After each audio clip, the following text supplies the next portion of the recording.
J'aimerais ici interpeller l'ensemble des musulmans. Il faut que nous réagissons. Il faut que nous réagissons. Pendant que nos autorités tiennent notre imam à Djibou Touré, on ne sait pas où il est.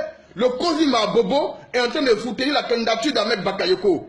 Pendant ce temps, le même Kozim, en mars dernier, a fait une conférence de presse, a donné de l'argent aux journalistes pour écrire, pour demander à la justice française qui est en France, en Occident, d'être équitable dans le dossier de Tariq Ramadan. C'est une bonne chose.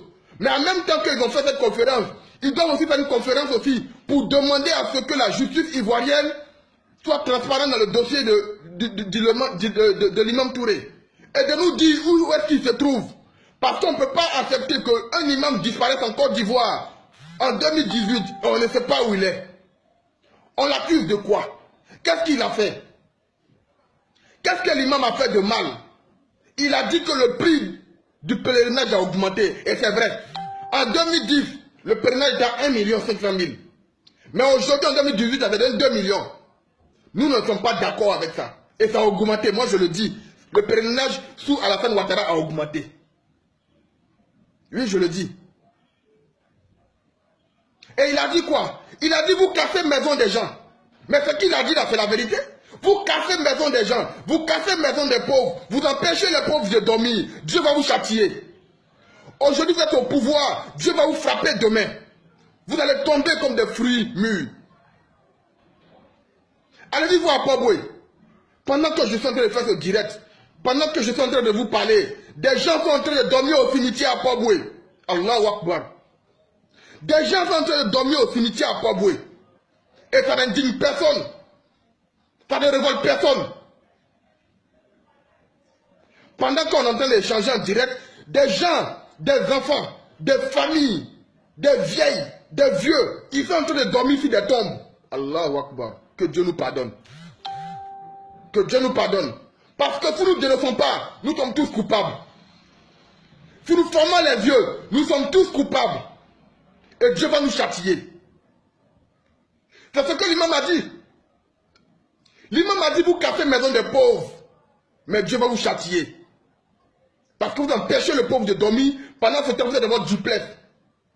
Vous cassez maison des pauvres. Pendant ce temps, les enfants sont dans la rue. Vous, vos enfants sont en Occident. Vos enfants sont au Canada. Ils sont aux États-Unis. Et nous, nos enfants sont dormis dans le cimetière. Et ça n'indigne personne.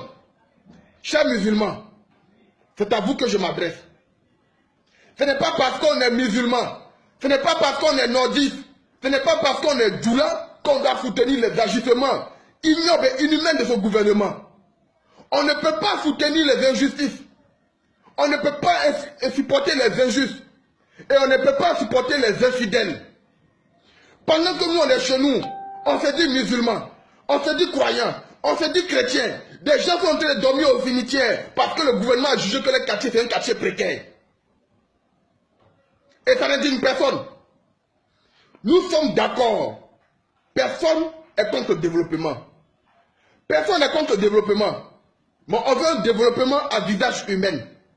On veut un développement à visage humain. On veut un développement où il n'y a pas d'exclusion. On veut un développement où tous les fils et filles du pays sont à l'aise. On veut un développement où on ne chasse pas l'Ivoirien de sa maison. Si vous cassez la maison des gens, il faut les reloger. Si vous cassez la maison des gens, il faut les reloger. Il faut mettre les mesures d'accompagnement. Mais vous cassez la maison des gens et les gens dorment au cimetière et vous dites on est fort. Voilà, vous n'êtes pas fort. Parce que le jour où Dieu va vous frapper, vous allez tomber comme des fruits mûrs. Et ça fait pitié. Dans ce pays, les gens sont morts pour vous. Des gens payent le lourd tribut. Des gens payent de leur vie. Des gens payent de leur sang. Des enfants sont morts pour vous. Des vieillards sont morts pour vous. Mais votre promesse, c'était une promesse utopique. Vous avez blagué le peuple. Vous avez infantilisé le peuple. Et aujourd'hui, qu'est-ce qu'on voit? On voit de la médiocrité. Aujourd'hui, qu'est-ce qu'on voit? On voit votre politique inhumaine. Aujourd'hui, qu'est-ce qu'on voit? On voit des Ivoiriens dormir au cimetière. Depuis le pays a été créé. Depuis Nana Oufouette Boigny jusqu'à aujourd'hui, jamais de la vie, un Ivoirien n'est dormi au cimetière.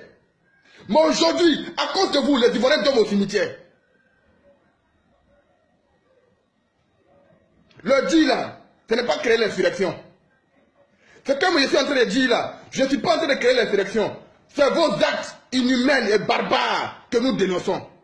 Et en tant que croyant, je ne peux pas fermer mes yeux. Pendant ce temps, mes semblables sont en train de dormir au cimetière.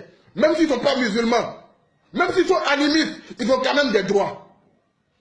Ils ont quand même des droits parce que nous sommes dans un pays démocratique. On ne peut pas priver un citoyen de ses droits. Donc ici, j'aimerais demander à tous les musulmans qui me regardent, à tous les croyants qui me regardent, de s'indigner. On ne peut pas fermer les yeux continuellement sur l'injustice, sur la barbarie que ce régime est en train d'infliger à notre peuple.